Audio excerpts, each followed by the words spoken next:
Shalom sahabat aku dan dia, saya Anis Priambodo menjumpai Anda kembali. Apa kabar Anda? Doa dan harapan saya Anda dalam keadaan sehat dan berbahagia. Dalam perjumpaan kali ini saya akan membahas tentang hidup bagi Kristus. Semoga Tuhan memberkati Anda. Selamat mendengarkan.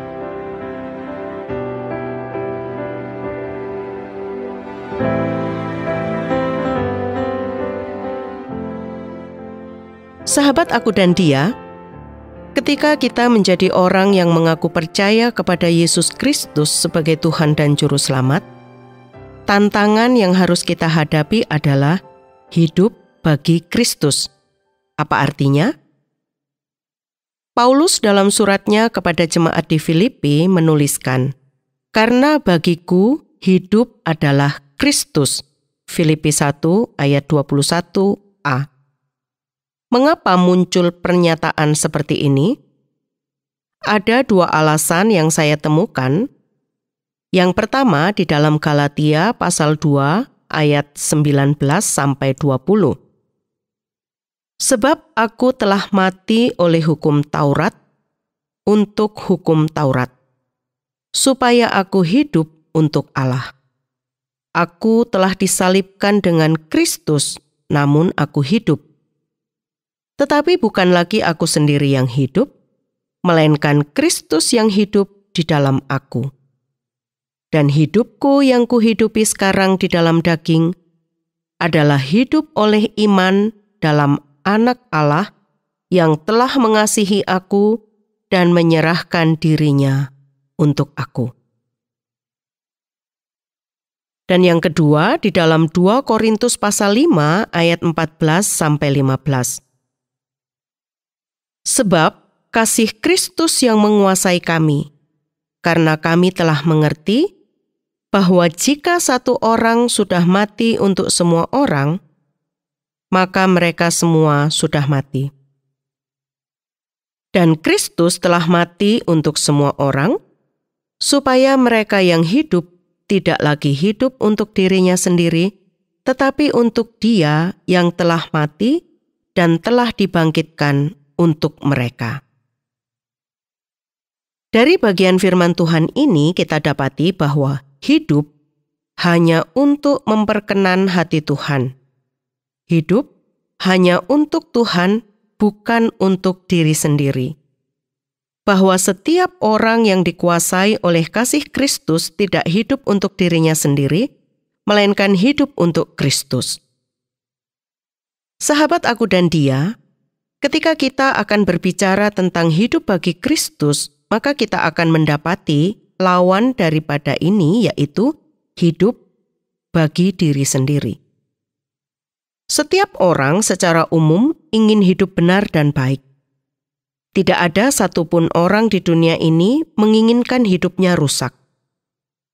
Kalau kita bertanya kepada anak-anak tentang cita-cita mereka, pasti mereka ingin menjadi yang baik dan menjadi seorang yang mulia, misalnya menjadi dokter, presiden, insinyur, guru, pendeta, dan lain sebagainya.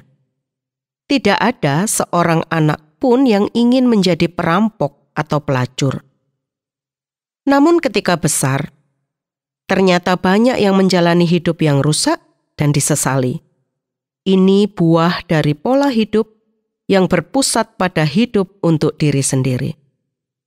Diri kita sendiri tidak dapat dijadikan sebagai dasar hidup, sebab diri ini sudah berdosa.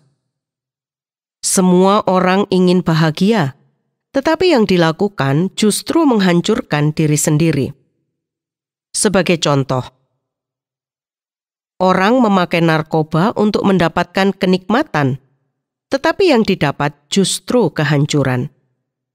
Diri ini harus diserahkan kepada Allah, dikendalikan Allah. Kita tidak pernah boleh menjadikan diri sebagai sandaran dan tujuan bagi hidup kita. Kita harus hidup bersandar pada Allah dan menjadikan Dia sebagai tujuan hidup kita. Inilah pola hidup bagi Kristus yang dikontraskan dengan hidup untuk diri. Dan kita menemukan paradoks. Orang yang hidup untuk diri sendiri justru akan kehilangan diri, hancur dan mati. Dan orang yang hidup untuk Kristus justru mendapatkan dirinya memiliki hidup yang baik, mulia, berguna, dan sangat bahagia.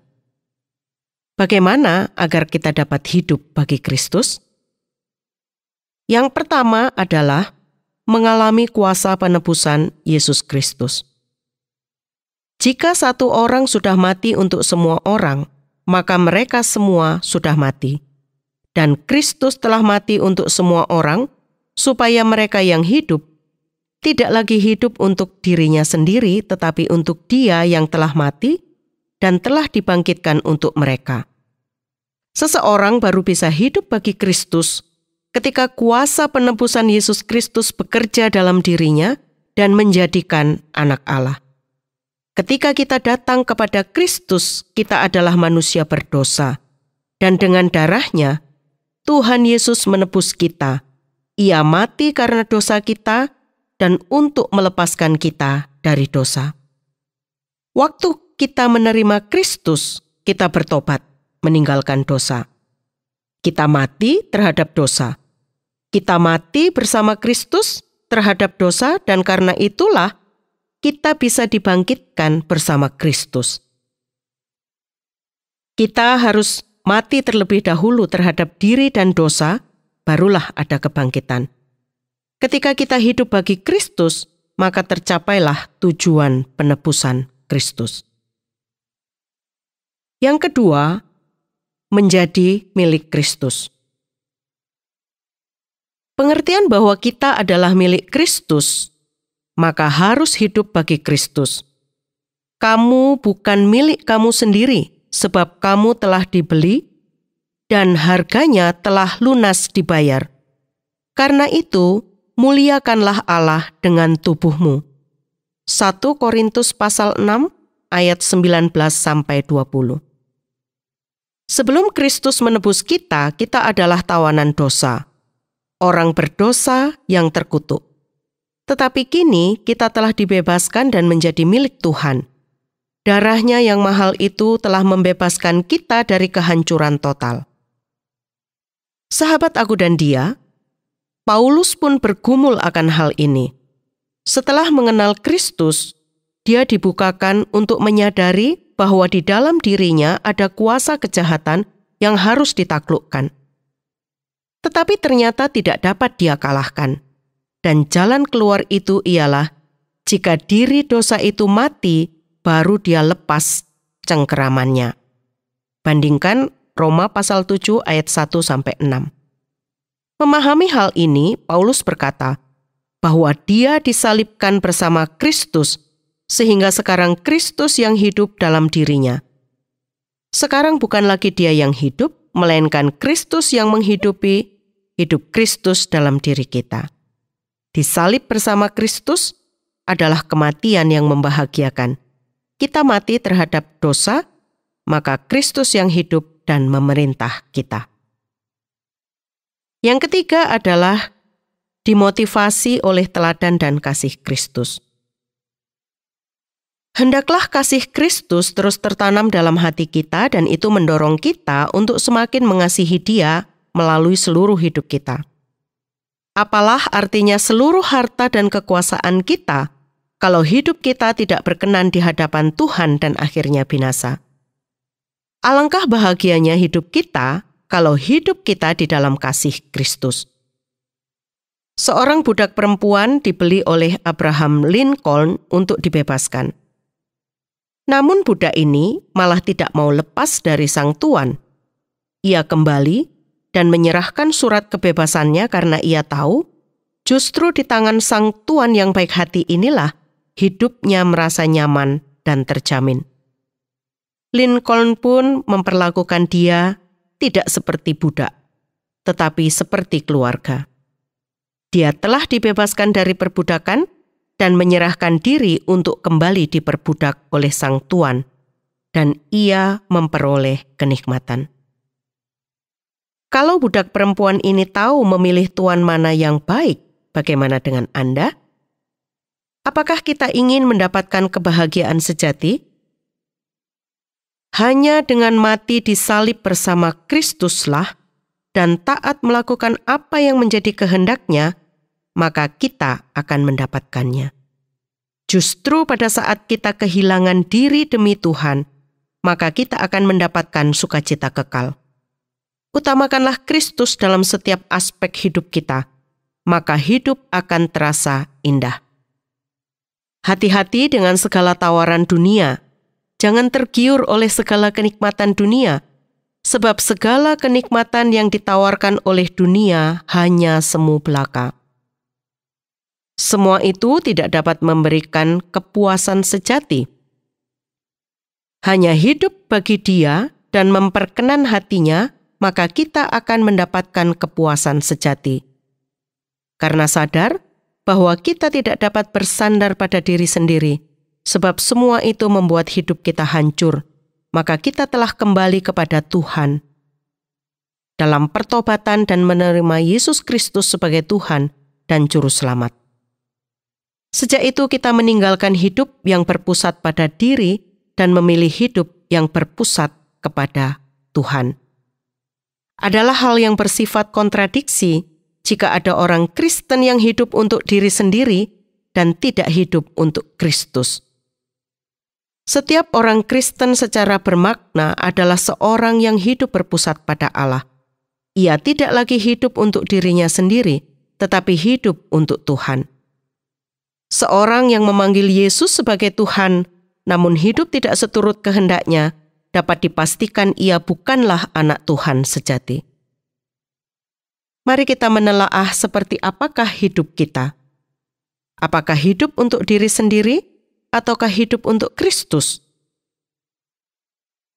Orang yang hidup untuk diri sendiri menjadikan diri sebagai Tuhan atas hidupnya, mengandalkan diri, hidup dengan idealnya sendiri, menentukan tujuan hidupnya sendiri, mengendalikan hidupnya sendiri. Keputusan tertinggi ada di tangannya. Sebaliknya, ketika seorang hidup untuk Kristus, maka Kristus yang menjadi Tuhan atas hidupnya. Kristus yang menentukan ideal atau nilai-nilai hidupnya. Dia hidup menurut kehendak Kristus. Kristus yang menentukan tujuan hidupnya. Hidupnya dikendalikan oleh Kristus dan tidak oleh siapapun yang lain. Kristus yang memegang pimpinan atas seluruh hidup kita. Sahabat aku dan dia, ketika kita hidup bagi Kristus, yaitu hidup di dunia ini, itu berarti harus bekerja untuk memberi buah. Seperti kata Paulus, tetapi jika aku harus hidup di dunia ini, itu berarti bagiku bekerja memberi buah. Filipi 1 ayat 22. Karena Kristus yang memberi hidup kepada kita, maka kita harus hidup bagi Kristus. Roma 11 ayat 36. Sebab segala sesuatu adalah dari Dia dan oleh Dia dan kepada Dia. Bagi Dialah kemuliaan sampai selama-lamanya.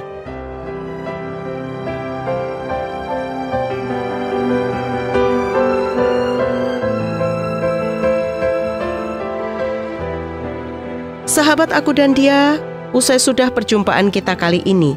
Bila Anda ingin membagikan kisah Anda atau Anda ingin memberi usul maupun pertanyaan, hubungi kami melalui SMS atau WA ke nomor 081 333 777 386. 081 333 777 386. Saya Anis mohon pamit. Sampai jumpa.